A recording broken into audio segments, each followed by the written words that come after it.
Jangan lupa tonton, subscribe, like, and share.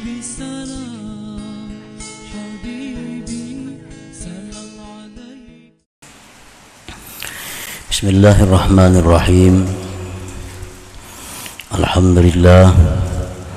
Alhamdulillahilladzi ja'ala al-'izza fi dhillah wal kathrata fil qillah wal ghina fil faqah. Ashhadu an la ilaha illallah wahdahu la syarika lah wa ashhadu anna sayyidana Muhammadan abduhu wa rasuluhu nabiyyur rahmah. Allahumma salli wa sallim ala sayyidina maulana Muhammadin manba'il ilmi wal hikmah wa ala alihi wa sahbihi wa zurriyyatihi wa atba'ihi alladhina salaku manhajah.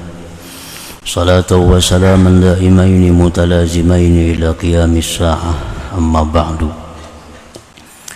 Yang kita hormati dan kita cintai para habaib dan para alim ulama, para asatid, muhibbin, hadirin hadirat rahimakumullah. Pertama-tama terlebih dahulu kita panjatkan syukur yang setinggi-tingginya kehadirat Allah Subhanahu wa taala yang pada malam ini mengumpulkan kita di majelis yang penuh berkah dan rahmatnya ini. Salawat dan salam keharibaan junjungan kita Rasulullah wa Habibillah Nabi besar Muhammad sallallahu alaihi wasallam dan kepada seluruh keluarga, para sahabat, zuriat dan pengikut beliau sampai hari kiamat nanti. Para muhibbin rahimakumullah, al-hikmatu sabi'ah wa tis'un minal hikamil ataiyah. Qala al-imam Ahmad ibnu Athaillah Sakandari rahimahullah wa nafa'ana bi'ulumihi wa asrari. Hikmah yang ke-97 dari Al-Hikam, berkata pengarangnya Imam Ahmad ibnu Athaillah As-Sakandari, khairu awqatika waqtun tashhadu fihi wujuda faqatik wa turaddu fihi ila wujudi dhillatik. Artinya, sebaik-baik waktu engkau ialah waktu yang engkau saksikan pada waktu itu adanya kefakiran engkau, dan dikembalikan engkau pada itu waktu kepada adanya kehinaan engkau. Nah, itulah terjemah hikmah yang ke-97 ini.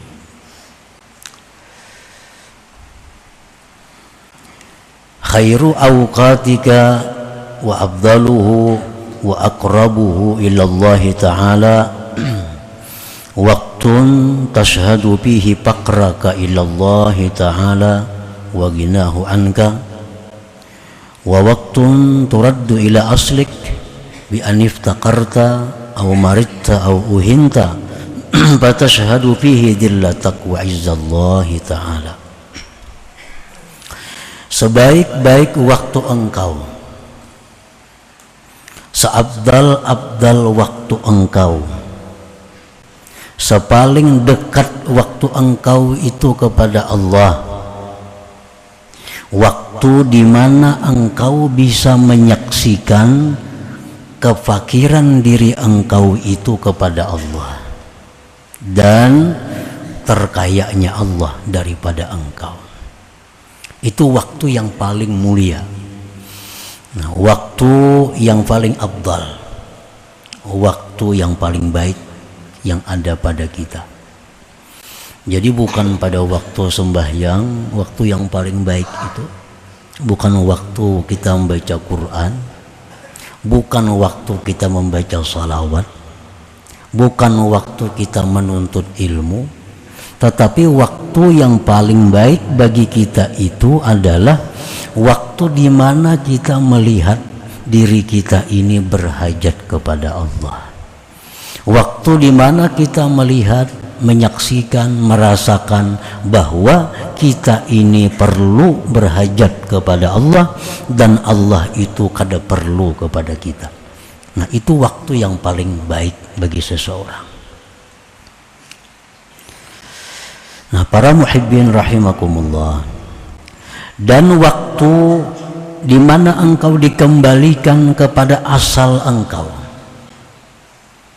dengan bahwa engkau menjadi fakir yang dulunya kaya, au marita atau engkau sakit yang dulunya sihat, au uhinta atau engkau dihinakan dulunya dimuliakan, maka engkau menyaksikan pada waktu itu kehinaan engkau dan kemuliaan Allah Subhanahu wa ta'ala. Nah, jadi ini waktu yang paling dekat kita kepada Allah, waktu itu.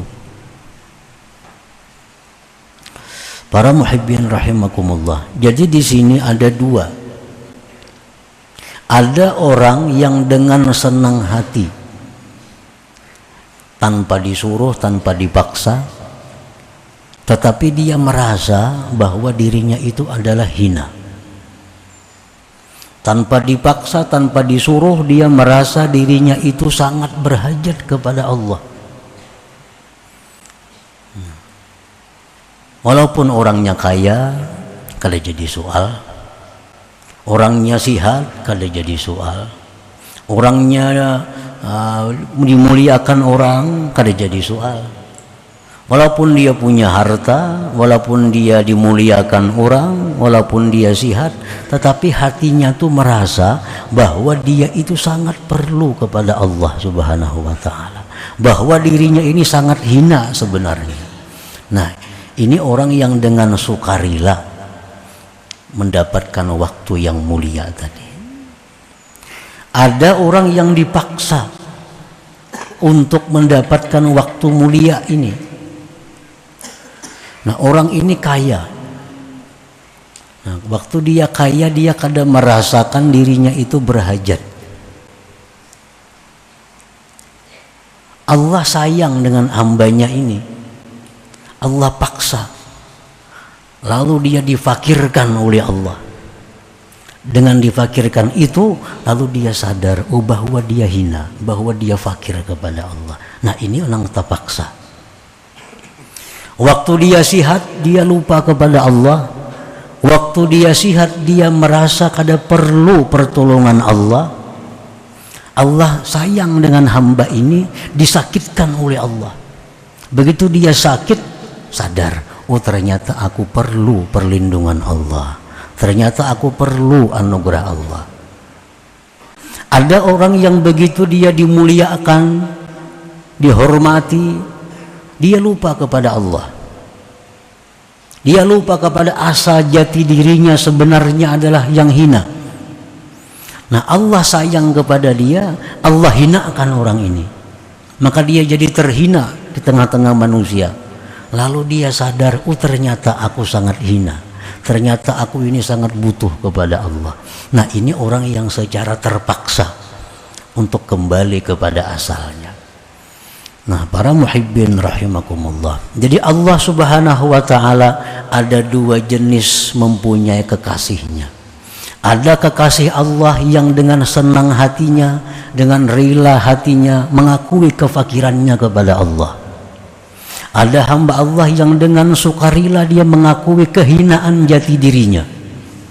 Nah, ini kekasih Allah yang nomor satu. Ada kekasih Allah yang dipaksa oleh Allah jadi kekasih. Nah, iya macam tadi, waktu dia kaya, dia kada sadar bahwa dia itu sebenarnya adalah fakir, tetapi dikayakan oleh Allah. Waktu dia sihat, dia kada sadar bahwa dia itu sakit kalau tidak disihatkan oleh Allah.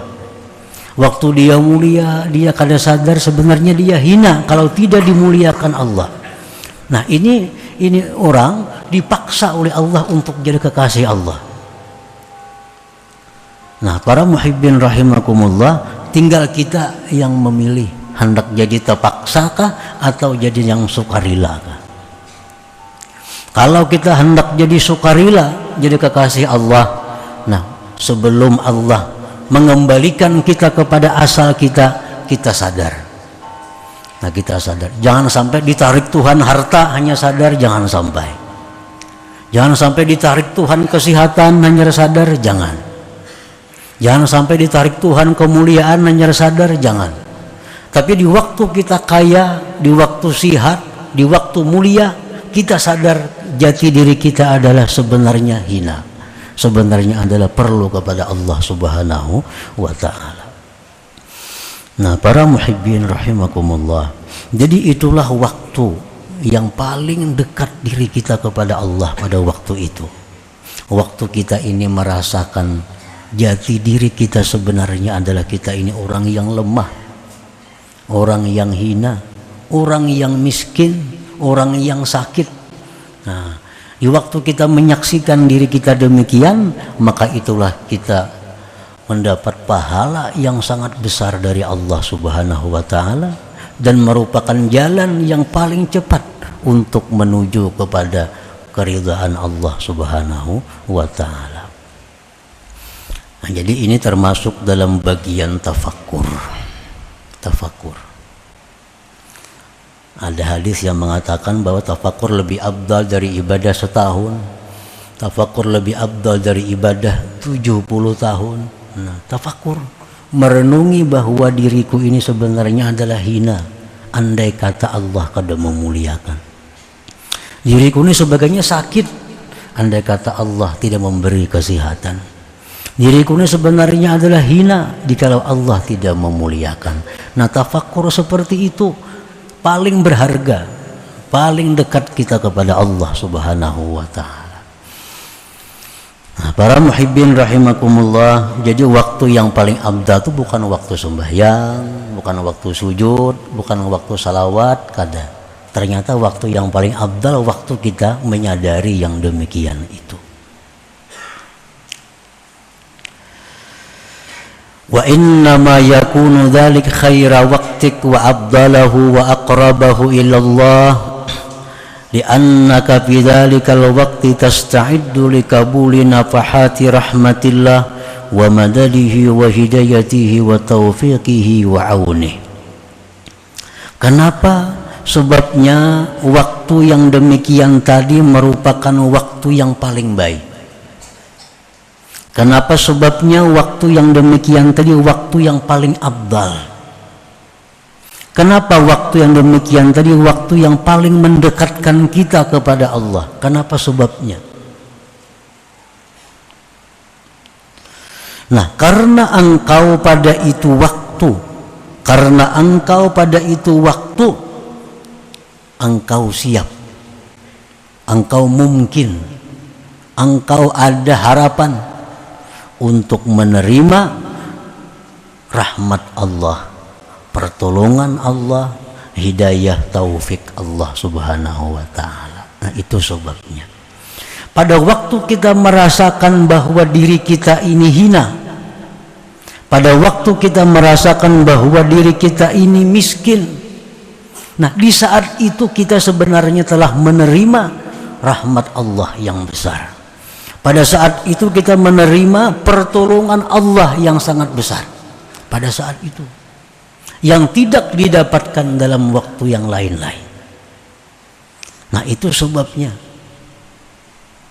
kan ibadah yang itu samuan rahmat Allah. Orang beribadah itu apa tujuannya? Supaya dapat rahmat Allah. Makin banyak rahmat yang didapat, maka ibadah itu makin mulia. Makin banyak rahmat yang didapat, maka ibadah itu makin afdal. Nah, di mana rahmat yang paling banyak tercurah kepada kita? Waktu kita merasakan bahwa diri kita ini ternyata hina, kada berdaya, jikalau tidak ditolong oleh Allah Subhanahu wa ta'ala. Nah, di saat itu nang rahmat itu kada kata-karan lagi datang kepada kita.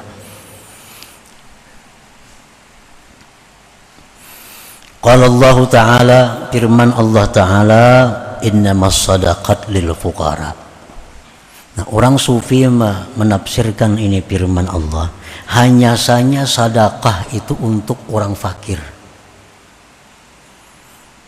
Kalau ahli fikih menafsirkan zakat itu hanya untuk orang fakir, miskin, kan? Itu hukum fikih.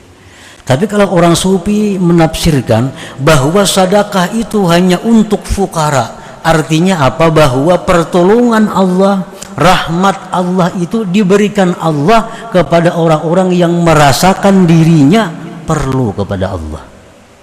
Nah, rahmat Allah, berkat Allah, pertolongan Allah itu hanya Allah berikan kepada orang-orang yang merasa dirinya itu membutuhkan Allah. Itu letaknya rahmat Allah. Jadi di waktu kita ini merasakan lemahnya diri kita, disitulah Allah akan memberikan kekuatan kepada kita. Di waktu kita merasa diri kita ini fakir, Allah akan memberikan kekayaan kepada kita. Innamas shadaqat lil fuqara. Wa qala ta'ala wa laqad nasarakumullahu bi badri wa antum adillah. Firman Allah, sungguh Allah telah menolong kalian di waktu perang Badar padahal kamu waktu itu hina. Perang Badar 17 Ramadan. Jumlah umat Islam 313 orang. Pasukannya 313. Unta cuma ada 70. Kuda hanya ada 2 kuda. Nah, ini satu pasukan yang lemah. Yang dihadapi siapa? Kufar Quraisy, kafir-kafir Quraisy yang membawa pasukan 1000 tentara. 100 kuda, 700 unta. Itu yang dihadapi. Di samping itu, orang-orang Quraisy ini tokoh-tokoh mereka yang ikut di Badar. Abu Jahal ada di situ, kumpulan yang kuat-kuatnya.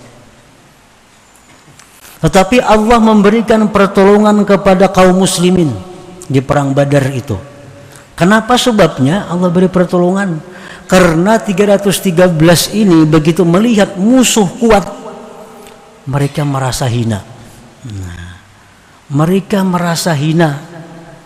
Tidak ada jalan lain kalau tidak ada pertolongan Allah yang mereka harapkan.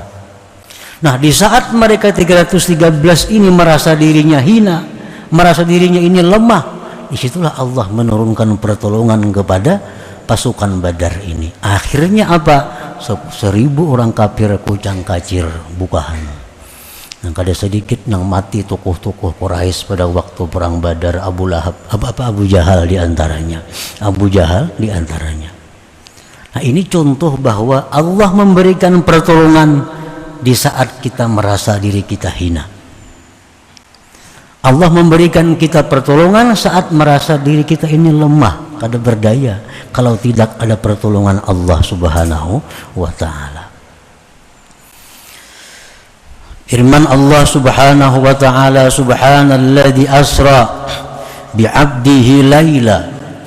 Maha suci Allah, maha suci Tuhan yang menjalankan dengan hambanya di malam hari dari Masjidil Haram ke Masjidil Aqsa, Isra Mi'raj.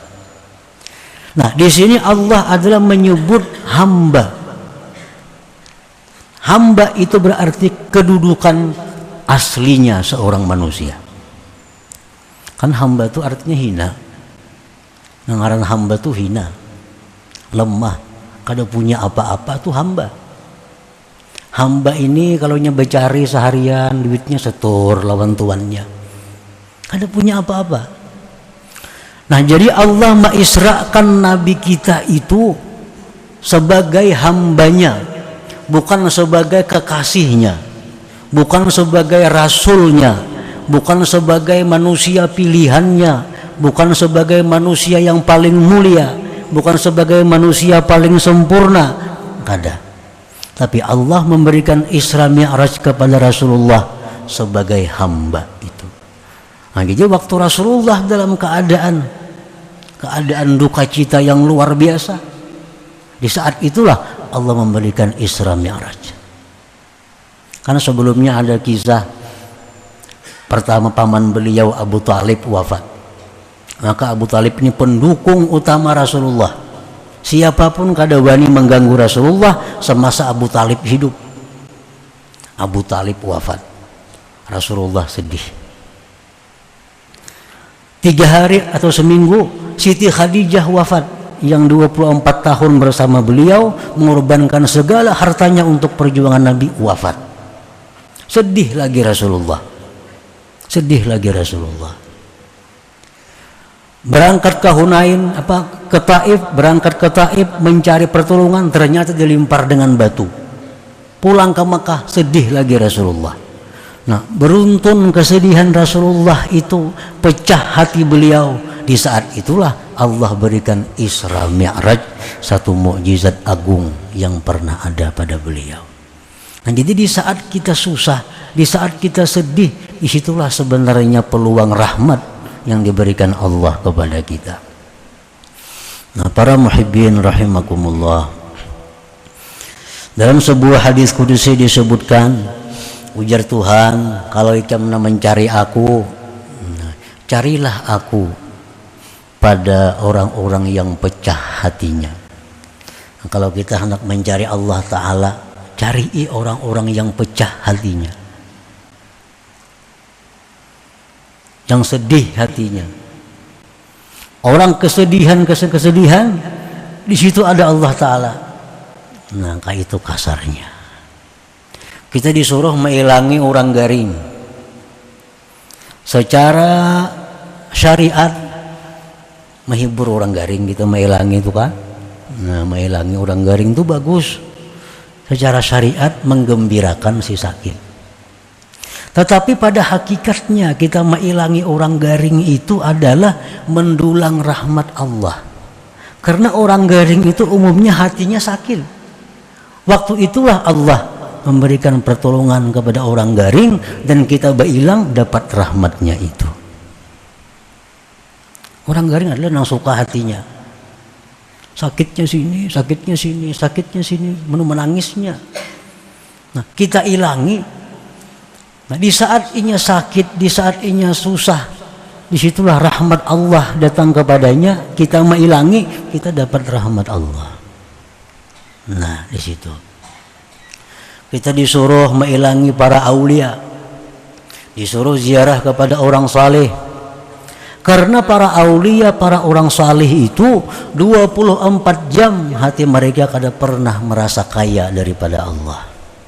Orang saleh, orang aulia itu 24 jam hati mereka selalu butuh berhajat kepada Allah. Nah, kita berhilang kepada mereka, di situ dapat rahmatnya. Nah, jadi kita kadang mengharapkan ilmunya, kadang mengharapkan doanya. Kita datang pun kepada mereka, Allah sudah menunggui di sana.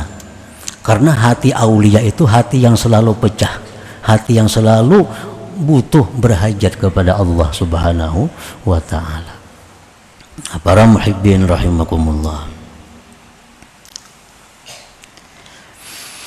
Wa aswa'u awqatika waqtun yagibu fihi faqruk wa zillatuk. Sedangkan sejahat-jahat waktu engkau adalah waktu yang hilang pada waktu itu kefakiran engkau dan kehinaan engkau. Nah, waktu yang dimana kita kadang merasakan fakir, waktu dimana kita kadang merasakan hina, itulah paling jahat waktu kita. Walaupun sedang salat, walaupun sedang baca Quran, walaupun sedang bersalawat, tapi kalau hati kita saat itu merasa kita kaya, hati kita merasa mulia, nah maka baca Quran, salawat hilang tanpa ada maknanya. Waktu yang paling jahat yang ada pada engkau adalah waktu di mana engkau tidak merasakan kefakiran engkau kepada Allah. Waktu di mana engkau kadang merasakan berhajatnya engkau kepada Allah. Itu waktu yang paling jahat yang ada pada kita. Contohnya, keanistagonaita, seperti engkau merasakan kaya. Nah, hati kita ini kadang-kadang ada merasa kaya. merasa kada perlu siapa-siapa, saat itu waktu yang paling buruk bagi kita. Andai kata kita mati saat itu, mati dalam su'ul khatimah.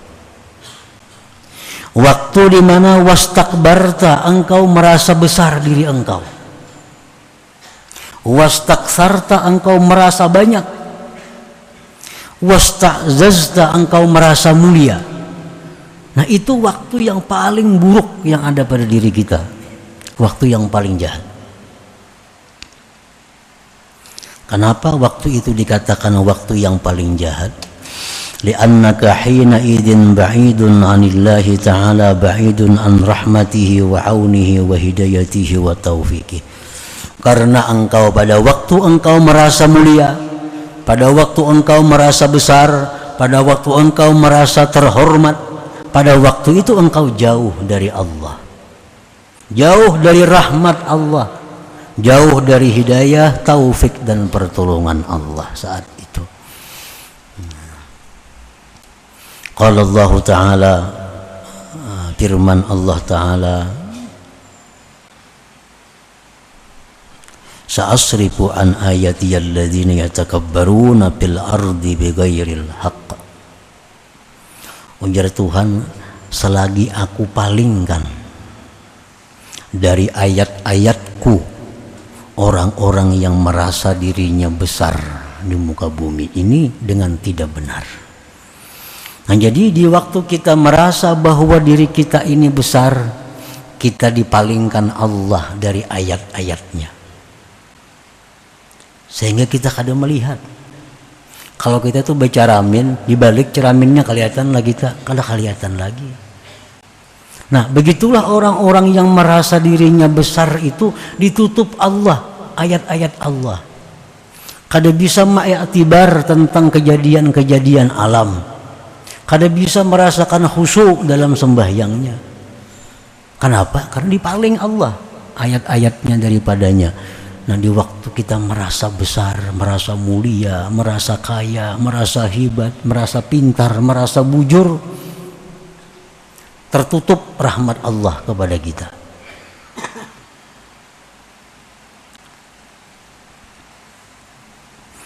Firman Allah Ta'ala dari sa'asrifu an ayati alladzina yatakabbaruna fil ardi bighairil haqq. Wa qala ta'ala wa yawma hunain iz a'jabatkum kathratukum falam tughni ankum syai'a.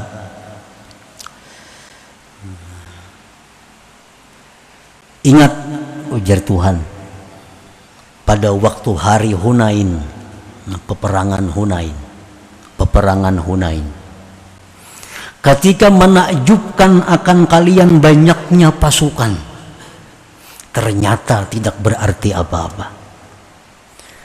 Dalam perang Hunain itu Rasulullah SAW membawa pasukan sebanyak 12.000 pasukan.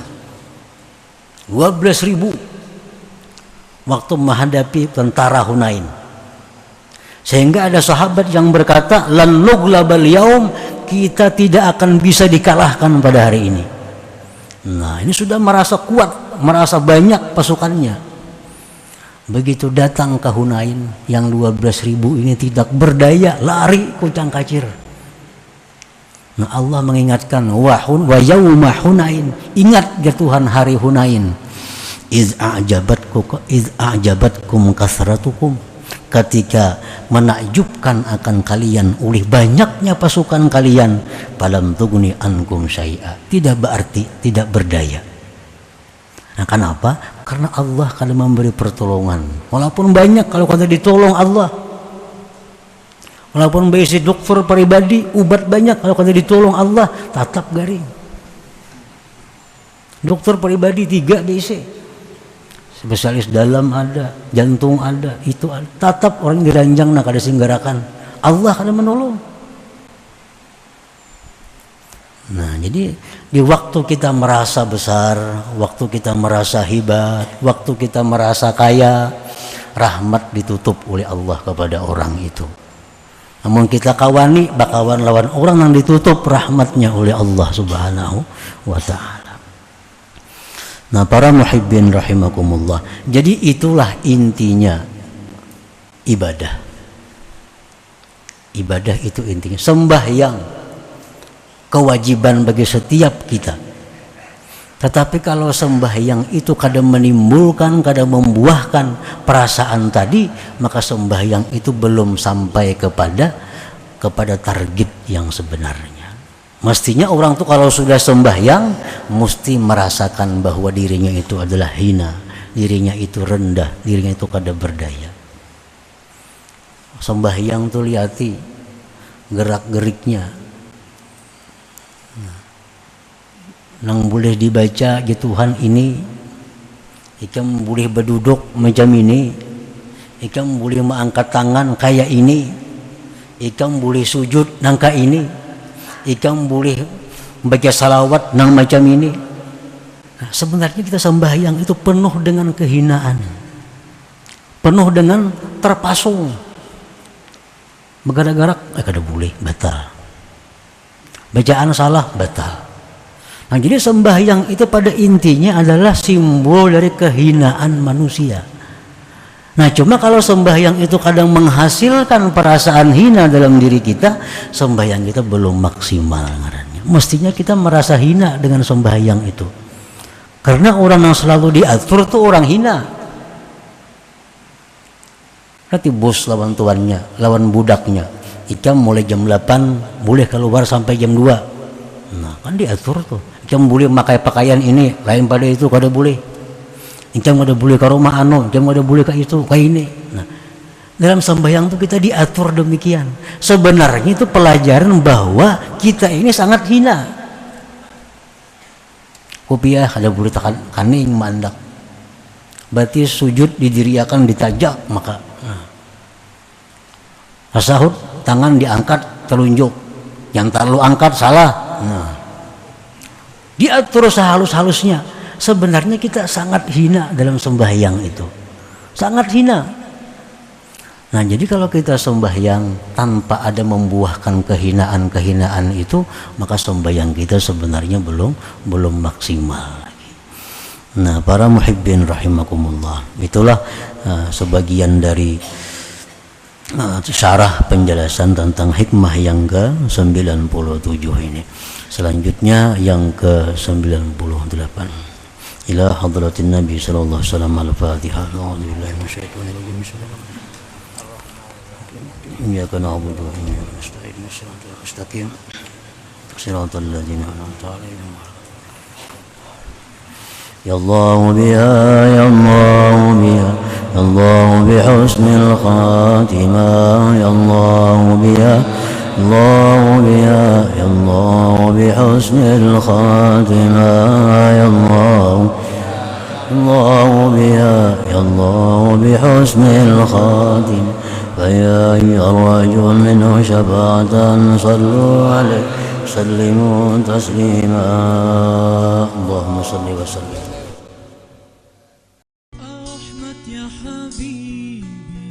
Jangan lupa tonton, subscribe, like, and share.